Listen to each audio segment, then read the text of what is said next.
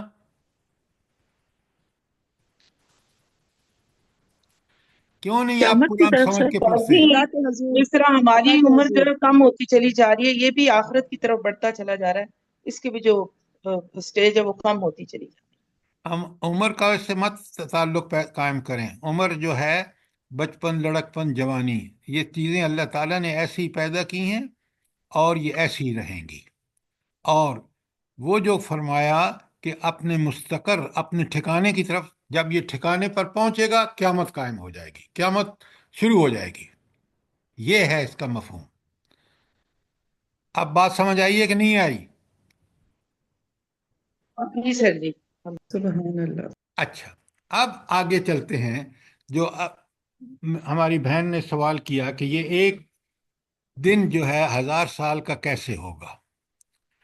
اب میں اسی کے لیے ساری تمہید ہے اور یہ ساری آیتیں نکال کے آپ کو اس لیے بھیجی ہیں تاکہ آپ ان سب کو ایک دفعہ سمجھ لیں، پھر قرآن پڑھتے وقت آپ کو بات بالکل کلیئر ہوگی۔ اچھا، اب زمین پہ رہنے والا جو آدمی ہے اس کا دن جو ہے وہ مقرر ہوتا ہے زمین کا اپنے محور کے گرد گھومنا۔ تو سورج جب سامنے ہوتا ہے دن ہوتا ہے اور پچھلے طرف رات ہوتی ہے، تو یہ 24 گھنٹے دن اور رات ہوتے ہیں۔ لیکن اب بڑے غور سے سنیے، رب العالمین نے کائنات تخلیق کی ہے، اس کے ہاں یہ حساب دن کا نہیں ہے کہ 24 گھنٹے کا دن۔ یہ ذرا بات اچھی طرح سمجھ لیں۔ وجہ، ہم زمین پہ رہنے والے لوگ اس کو 24 گھنٹے کا دن اور رات سمجھتے ہیں۔ اللہ تعالیٰ جس نے پوری زمین اور آسمان اور کہکشائیں بنائی ہیں، اس کے ہاں دن جو ہے وہ دن نہیں ہے جو میرا اور آپ کا دن ہے۔ وہاں پیمانے بالکل دوسرے ہیں۔ یہ تو بالکل ایسے ہی ہے کہ 1 ملی میٹر کی سکیل سے آپ پوری زمین کو ناپنا شروع کر دیں۔ میں سمجھانے کی بات کر رہا ہوں۔ تو اللہ تعالیٰ کے ہاں دن جو ہے، کیوں، وہ کائنات کے حساب سے ہے، تو وہاں دن جو ہے وہ 1000 سال کا ہے۔ اب سمجھ آئیے بات کہ نہیں آئی آپ کو؟ جی سر جنت اور جہنم کے دن بھی تو جی کتنے سر لمبے جی۔ آپ ذرا آگے مت جائیں پلیز۔ دیکھیں، جنت اور جہنم، پہلے اس جو مسئلہ سامنے ہے اس کو سمجھیں۔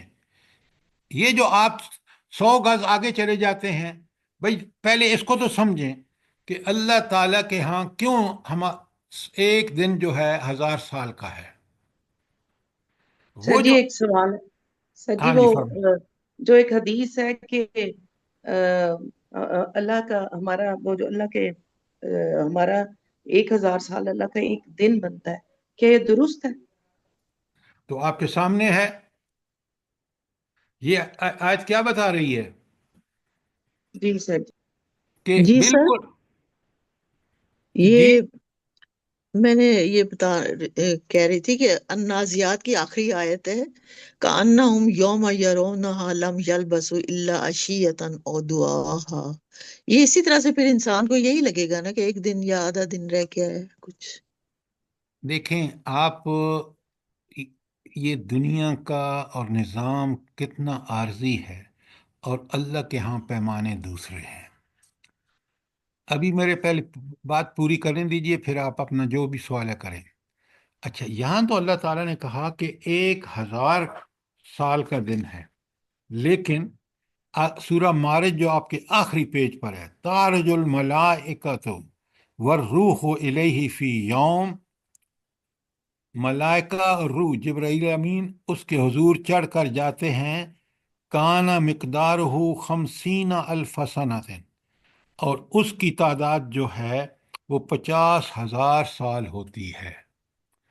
یعنی جب یہ فرشتے اور روح الامین اللہ تعالیٰ کے ہاں ان کی حاضری ہوتی ہے، تو اس